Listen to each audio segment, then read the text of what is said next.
দাও, আল্লাহ বেশি টাকা দাও। আরে আল্লাহর কাছে হেদায়েত চাইতে হয়। ইহদিনাস সিরাতাল মুস্তাকিম আল্লাহ শিখাই দিতেছেন। প্রত্যেক নামাজে প্রত্যেক রাকাতে হেদায়েতের দোয়া করতে বলছে, ইহদিনাস সিরাতাল মুস্তাকিম। ভাই, তো সাহাবারা এটার দাম বুঝতে পারছিলেন, হেদায়েতের জন্য জান আর মাল সব লাগাই এবং কামিয়াব হয়েছে। আমরা দুনিয়ার পিছনে জান আর মাল লাগাই নাকাম হইতেছি। সাহাবারা আল্লাহর সাহায্য পাইছেন, আমরা আল্লাহর সাহায্য হারাইছি। কেন? আমাদের জিন্দেগি বদলাই গেছে, আমাদের মাকসাদ বদলাই গেছে, আমাদের উঠা বসা বদলাই গেছে।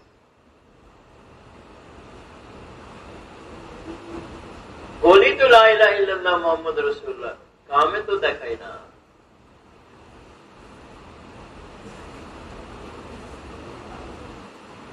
কালমাওয়ালা, তার আমল দিয়ে বোঝা যাবে সে কালমাওয়ালা, তার কথা দিয়ে বোঝা যাবে সে কালমাওয়ালা।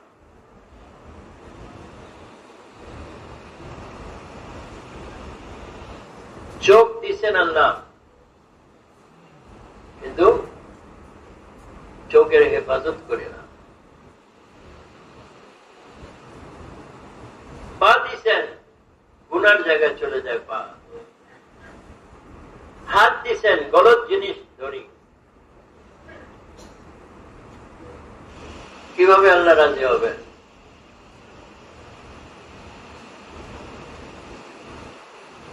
ইংল্যান্ডে একজন মুসলমান হাসপাতালে ভর্তি, ওখানে তো নার্সরা মেয়েরা থাকে।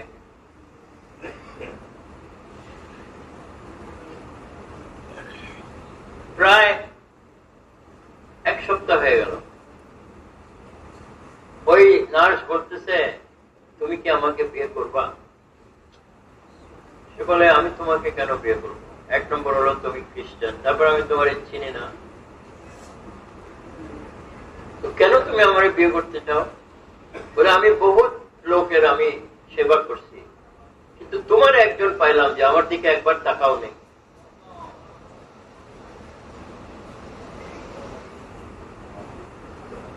ভাই, একজনের, এবং সে মুসলমান হয়েছে, একটা আমলের উপরে আল্লাহ একটা মেয়ের উপরে হিদায়াত দিয়েছে।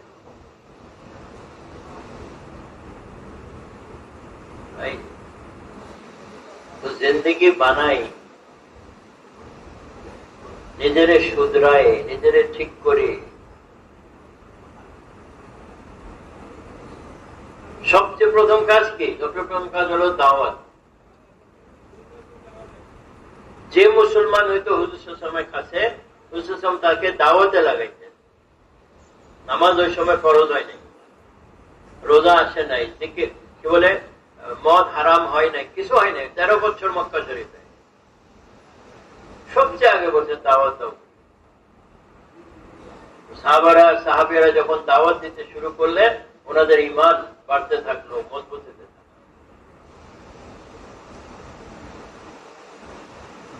আজকে আমাদের ঈমান কাঁচা কেন? দাওয়াত দিই না।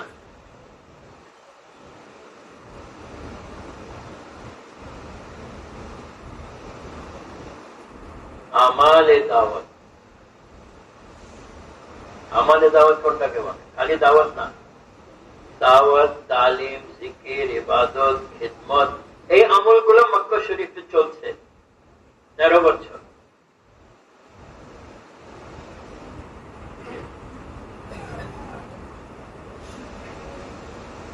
তারপরে কি হুকুম আসলো? হিজরত করো। হিজরত তো এত সহজ জিনিস না। চাকরি ছাড়ো, ব্যবসা ছাড়ো, দোকান ছাড়ো, পিঠা ছাড়ো, আত্মীয় স্বজনরে ছাড়ো, একমাত্র দিনের জন্য হিজরত। সাহাবারা চলে গেছে, খানা নাই, পোশাক নাই, ঘর নাই, তারপরে হিজরত করছে। ওখানে মদিনাওয়ালারা ওনাদের ইকরাম করছেন, ওনাদের ইস্তেকবাল করছেন, ওনাদেরকে ঘরে জায়গা দিচ্ছেন।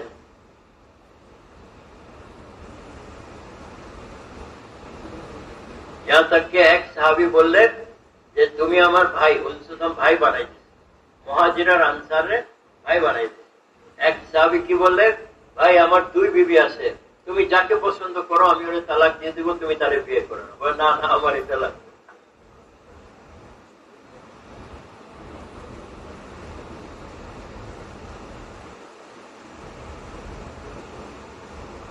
তো হিজরত এত সহজ ছিল না।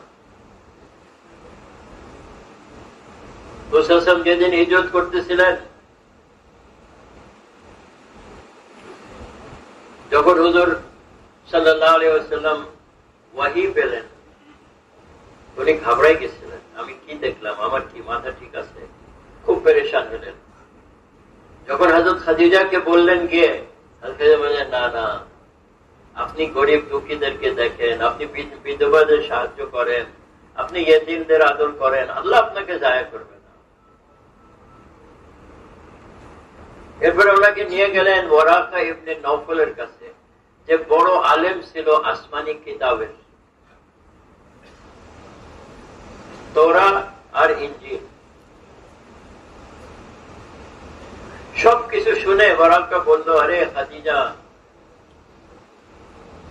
তোমার স্বামী হলো সে নবী আখিরুজ্জামা, যে নবী শেষ জামানাতে আছে, আর তার কাছে ওই ফেরেশতা আসছে যেটা ঈসা আলাইহিস সালাম এবং মুসা আলাইহিস সালামের কাছে আসছে।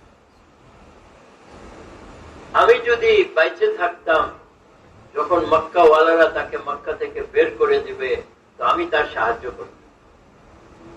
হুসাইন অবাক হয়ে গেলেন, আমাকে বের করবে কেন? হুজুর সাল্লাল্লাহু আলাইহি সাল্লাম সবাই চোখের মনি ছিলেন, সবচেয়ে আদরের লোক ছিলেন, সাদিকুল আমিন বলতো তাকে, সত্যবাদী এবং আমানতদার। কুরাইশরা বলতো যে তোমরা যদি কোনো সফরে যাও, তোমাদের বিবি বাচ্চারা যদি মোহাম্মদের কাছে রাখো, তারা সবচেয়ে বেশি নিরাপদে থাকে। যদি সামান রাখো, তোমার সামান ঠিক ওরকম থাকে। সাদিকুল আমিন। এরা আমাকে বাইর করে দেবে? বলে হ্যাঁ, সব নবীর সাথে এরকম।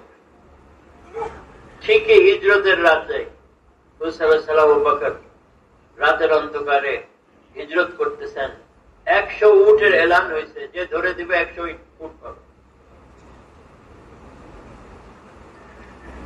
হুজুর সাল্লাল্লাহু আলাইহি ওয়াসাল্লাম বারবার কাবার দিকে তাকাইতেছেন আর কাঁদতেছেন আর বলতেছেন, হে কাবা, আমি তোমাকে ছাড়তে চাই না, তোমার লোকজন আমারে থাকতে দিচ্ছে না।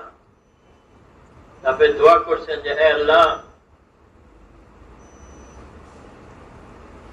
যে শহর আমি পছন্দ করতাম ওইটা তো আমি ছেড়ে যাচ্ছি, আমার জন্য তুমি যে শহর পছন্দ করো আমাকে ওখানে নিয়ে যাও। আল্লাহ কোথায় নিয়ে গেলেন? হুজুর সাল্লাল্লাহু আলাইহি ওয়াসাল্লামকে ইয়াসরাব, মদিনার নাম আগে কি ছিল? পরে যখন হুজুর সাল্লাল্লাহু আলাইহি ওয়াসাল্লাম ওখানে থাকতে আরম্ভ করলেন, ওইটার নাম হলো মদিনাতুন নবী। মদিনা মানে শহর, নবীর শহর। পরে এটার নাম হয়েছে মদিনা। আনাস রাদিয়াল্লাহু আনহু বলেন, যেদিন হুজুর সাল্লাল্লাহু আলাইহি ওয়াসাল্লাম মদিনাতে প্রবেশ করলেন, আমাদের এরকম লাগলো যে মদিনার অলি গলি আলোকৃত হয়ে গেছে। এজন্য মদিনার নাম হলো মদিনাতুল মুনাওয়ারা, আলোকৃত শহর। আর বলে যখন যেদিন হুজুর সাহেব দুনিয়া থেকে তশরিফ নিয়ে গেলেন, আমাদের লাগলো মদিনার অলি গলি আবার অন্ধকার হয়ে গেছে। তো হিজরত করে হুজুর সাহেব মদিনায় গেলেন, সাহাবারাও গেলেন, সাহাবিয়ারাও গেলেন, মেহনত ছাড়েন নাই। বলতে পারতেন ওখানে কুরাইশ অনেক কষ্ট দিতে, আমরা এখন একটু জিরাই, জিরানোর কোন সুযোগ ছিল না। ওখানে তো জেহাদ ছিল না, খুরুজ ছিল না। এখানে এসে জিহাদ শুরু হয়েছে। বদর, ওহদ, খন্দক, খায়বার, হুনাইন, 28 জামাতে হুজুর সাহেব নিজে ছিলেন, আর 10 বছরে 150 জামাত বাইর করছে। মানে ইউসুফ সাহেব হিসাব করলেন, এই 10 বছরে 150 জামাত বাইর হয়েছে। কোন জামাত দূরে গেছে, কোন জামাত কাছে গেছে, কোন জামাতে বেশি সংখ্যা ছিল, কোন জামাতে কম ছিল, কোন জামাত বেশি সময় নিয়ে গেছে, কোন জামাত কম সময় নিয়ে গেছে। সব হিসাব করে দেখলেন গড় প্রতি প্রত্যেক সাহাবী বছরে 4 থেকে 6 মাস আল্লাহ রাস্তা লাগায়। এই জন্য নিজামুদ্দিনের হযরত বলেন 4 থেকে 6 মাস লাগাও। কাদের নিয়ত আছে? আরে ভাই, নিয়ত করতে কি পকেট থেকে পয়সা পড়ে যায়? নিয়ত করি, চাই। একটা ভালো নিয়ত করলে একটা নেকি লেখা হয়, আর নেকির দাম বুঝবেন হাসরের মাঠে। একটা লোক একটা নেকির অভাবে জাহান্নামে যাইতেছে, বলে দাঁড়াও দাঁড়াও, আমার আত্মীয় স্বজন আছে, আমি একটা নেকি নিয়ে আসবো। পুরা হাসরের মাঠ ঘুরছে, বাপ মা ভাই বোন আত্মীয় স্বজন বন্ধু কেউ দিতে তৈরি না। কি ভাই, বেচারা মা বাপ ছেলেরা একটা নেকি দিতে পারতো না? বাপ ছেলেরা একটা নেকি দিতে পারতো না? ভাই দিতে পারতেন, কেন দিচ্ছে না? যে আমার যদি একটা কম হয়ে যায় আমারই কে বাঁচাবে? জাহান্নামের আগুন দেখতেছে। তো সব সময় ভালো কাজের নিয়ত করি, করলে একটা নেকি পাবেন। আর মানে নিয়ত একটা নেকি নিয়ত করলে একটা পাবেন নেকি, আর যদি করেন তো 10 গুণ পাবেন, কমসে কম। এটা কম। এখন 4 থেকে 6 মাস কারা কারা নিয়ত করতেছে? মাশাআল্লাহ, এবার কিছু হাত দেখা যায়। নিয়ত করি, দোয়া করি, চেষ্টা করি, আল্লাহর রাস্তা করি। নিজেরে আমরা কি বলবো ভাই, দুনিয়ার দাস বানাই ফেলছি। এ দোকান কাশতে যাবো, কাজে না, ও আচ্ছা ঠিক আছে। এ চাকরি 3 দিনে যাবো, বলে না, ও আচ্ছা ঠিক আছে। এ বিবে চিল্লা যাবো, বলে না। তো আমরা মাখলুকের দাস হয়ে গেছি। এমন চাকরি ব্যবসা করেন না যে আপনি সময় লাগাইতে পারেন না।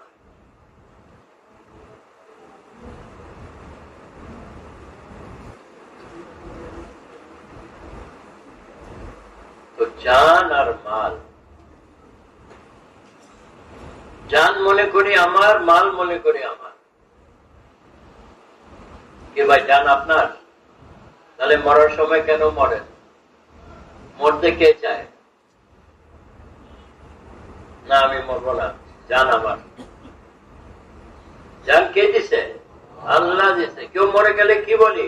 ইন্না লিল্লাহি ওয়া ইন্না ইলাইহি রাজিউন। আল্লাহর কাছ থেকে আসছে, আল্লাহর কাছে চলে গেছে।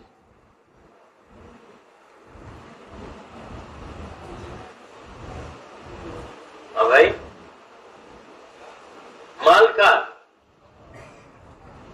আমরা তো বলতেছি, কিন্তু আমরা কার